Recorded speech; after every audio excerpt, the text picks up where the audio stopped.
ప్రేమించిన వ్యక్తి నో చెప్పటంతో ఆత్మహత్య చేసుకుంది కోమలి అనే యూట్యూబర్. బీఎస్సీ చదువుతూ పార్ట్ టైం యూట్యూబ్లో వీడియోలు చేసే ఈ అమ్మాయి మణికొండలో చిత్రపురి కాలనీలో ఇంట్లో ఫ్యాన్కి ఉరి వేసుకొని ప్రాణాలు తీసుకుంది. ప్రేమ వ్యవహారమే ఆమె ఆత్మహత్యకు కారణమని పోలీసుల ప్రాథమిక దర్యాప్తులో తెలిసింది. హైదరాబాద్ రాయదుర్గం పరిధిలో యూట్యూబర్ కోమలి ఆత్మహత్యకు పాల్పడింది. మల్లారెడ్డి యూనివర్సిటీలో బీఎస్సీ చదువుతూ పార్ట్ టైంలో యూట్యూబ్ వీడియోలు చేస్తుంది కోమలి. ఈమె అఖిల్ రెడ్డి అనే యువకుణ్ణి ప్రేమించింది. తన ప్రేమను అఖిల్ నిరాకరించడం వల్లనే కోమలి సూసైడ్ చేసుకుందని పోలీసులు చెబుతున్నారు. అఖిల్ కోమలి ఇద్దరిది విశాఖపట్నం. అక్కడే ఇద్దరికి పరిచయం. ఆ తర్వాత చదువు నిమిత్తం కోమలి జాబ్ కోసం అఖిల్ హైదరాబాద్ వచ్చారు. తన ప్రేమ విషయాన్ని అఖిల్కి చెప్పింది కోమలి. అప్పటికే అఖిల్ వేరే అమ్మాయితో రిలేషన్లో ఉండటం వల్ల ఆమె ప్రేమను నిరాకరించినట్టు తెలుస్తోంది. దీంతో కొన్నాళ్లుగా డిప్రెషన్లో ఉంటున్న కోమలి 6 నెలల కిందట ఓసారి సూసైడ్ అటెంప్ట్ కూడా చేసింది.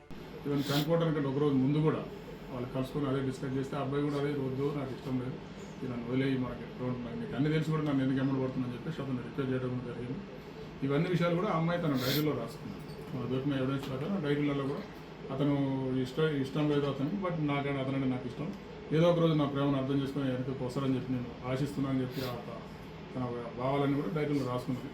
ఆత్మహత్యకు ముందు కూడా మాట్లాడదామని అఖిల్ని పిలిచింది కోమలి. మరోసారి ప్రేమ ప్రస్తావన తీసుకొచ్చినప్పుడు అఖిల్ నిరాకరించడంతో అతను వెళ్లిపోయాక ఇంట్లో ఫ్యాన్కి ఉరివేసుకుని మరణించింది. తన ప్రేమను అఖిల్ అంగీకరించకపోవటం వల్లనే ఆత్మహత్య చేసుకుంటున్నట్టు డైరీలో రాసింది. వాచ్మెన్ మాత్రం అఖిల్ రాత్రంతా కోమలి గదిలోనే ఉన్నాడని చెబుతున్నాడు. ఆ రోజు నైట్ అయితే వాళ్ళ బాయ్ ఫ్రెండ్ స్టే చేశాడు మేడం. నైట్లో సీసీ కెమెరాలో మా ఫుటేజ్ ఉన్నది, అది మాకు ఆధారంగా నైట్ మొత్తం స్టే చేశాడు. బాయ్ ఫ్రెండ్ వస్తుందని చెప్పేసి అంటే జొమాటోతో దాన్ని ఒక ఆర్డర్ పెట్టారు. జొమాటో వచ్చిన అబ్బాయి వచ్చిన తర్వాత అబ్బాయి కూడా వచ్చాడు. నైట్ మొత్తం స్టే చేసి ఎర్లీ మార్నింగ్ 8 బయటికి వెళ్ళిపోయాడు. ఇంకా ఆ తర్వాతకి ఏందనేది మాకు తెలియదు మేడం. 9-10 నెలలుగా కోమలి ఒంటరిగా ఈ ఇంట్లో ఉంటోంది. అప్పుడప్పుడు ఆమె స్నేహితులు మాత్రం వస్తూ ఉంటారు. పెద్దగా ఎవరితో మాట్లాడేది కాదని, ఇంట్లోనే ఒంటరిగా ఉంటూ ఎప్పుడూ డోర్లు మూసుకొని ఉంటుందని ఇరుగు పొరుగు చెబుతున్నారు. కేసు ఫైల్ చేసిన పోలీసులు కోమలి ప్రియుడు అఖిల్ని అదుపులోకి తీసుకున్నారు.